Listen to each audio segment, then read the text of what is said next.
Hi, everyone, and welcome to Rest and Heal's conversation series where we talk to experts about how to better manage our health and well being. And we are excited today. We're joined by Dr. Glied. Corey is a New York City based clinical psychologist. She specializes in anxiety, depression, relationship management issues, stress. She uses a variety of techniques with her patients, like communication and assertiveness training, sleep strategies, mindfulness, and we're very, very excited to have you, Corey. So welcome.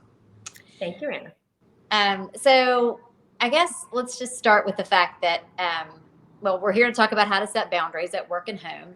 And women tend to just say yes to too much. And so I think what I'd love to just hear from you is why? Like, why do we say yes more than men do? So I think it's really important to realize that we say yes oftentimes because we have a strong sense of responsibility about things we care about. That's actually true for everyone. And so I think women can often feel very care deeply about work, care deeply about their children. And so it can be very hard to say no because we worry, first of all, that we may disappoint someone. There's always the chance that there might be a history that you have of getting a lot of positive reinforcement for saying yes. So oftentimes, if we say yes at home, that makes things easier. We get a lot of positive reinforcement. If we say yes at work, people appreciate us. We are more likely to get positive reviews, more likely to get promoted. So when we care about something and we get a lot of positive reinforcement, it can make it hard to say no. So when you're advising your patients on how to say no, like what's the actual language that someone could use to say no in a more gracious way? So there's usually two types of things that I recommend. The first part is the language, right? So there are three types of communication styles. One is being aggressive and focusing on your needs and demanding things. The other is being passive and ignoring your needs and being more thoughtful about someone else's needs. And the third, the one that we try to get, is where you are aware of your needs, stating them clearly, and then also being thoughtful to the other person.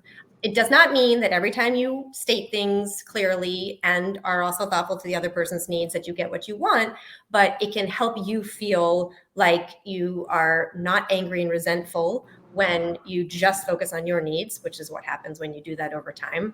Or it can keep your relationships better because if you are aggressive and just think about your needs and not the other person's, then obviously that can lead to a lot of conflict.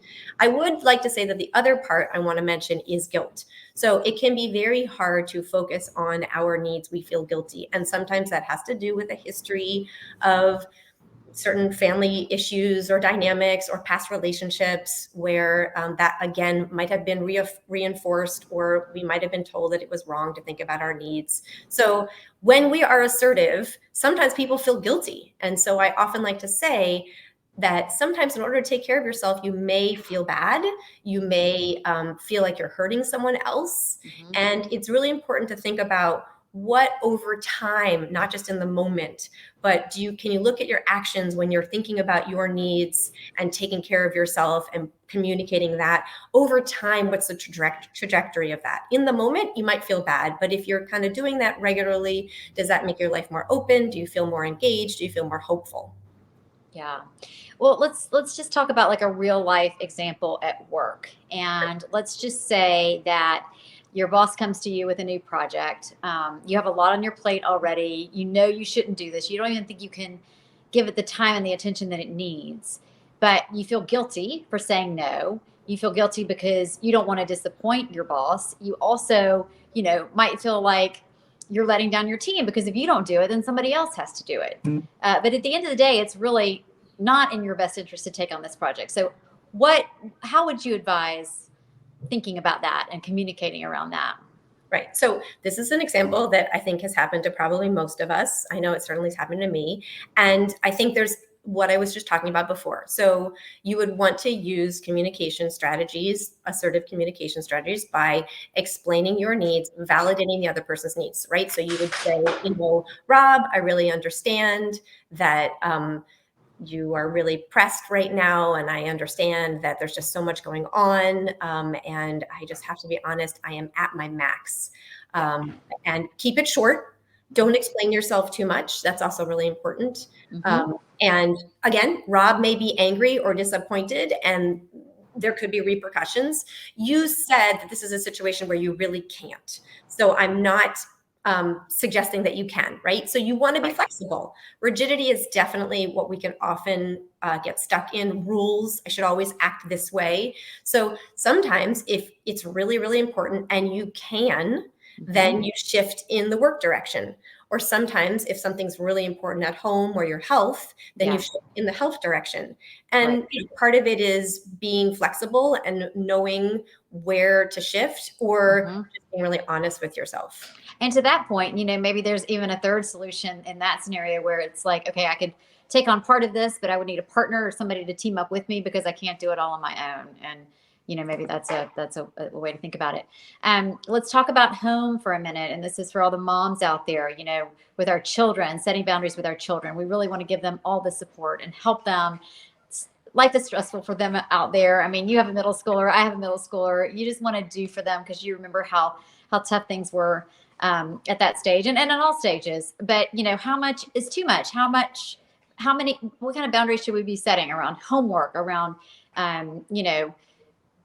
eating habits, like fixing them separate dinners because they're picky, or asking them to help around the house? Like, how do you feel, like, how do you advise people around setting boundaries within your family? Right. These are great questions. And again, ones that you and I and many, many women out there struggle with. So I think first of all, it's about thinking about what helps in the moment may not necessarily be helpful in the long run. So a lot of times we're very focused. And again, what did I say at the very beginning? We tend to get the most rigid about things that we care about and things that really matter to us, that we feel very responsible for. Who do we feel the most responsible for? Our kids.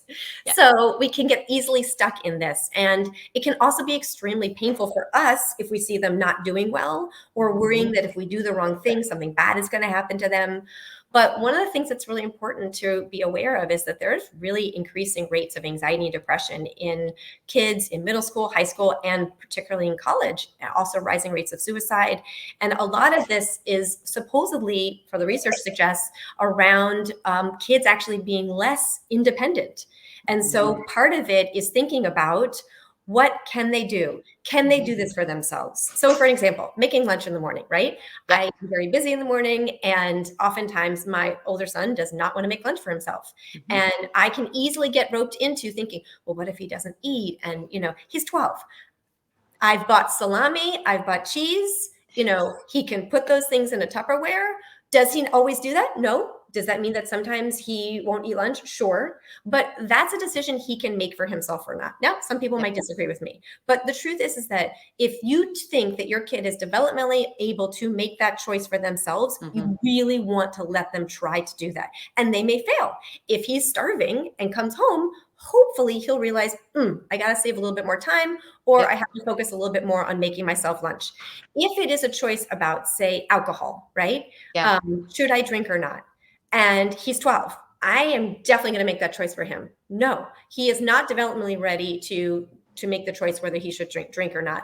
I'm going to make that choice. So it's a combination of realizing where is their brain at, and are they capable of making that choice, but also you feeling nervous, concerned, guilty, like maybe I'm being a bad parent. So it's really owning and recognizing all these feelings are totally understandable. If you care about someone, you're going to feel responsible and not doing things.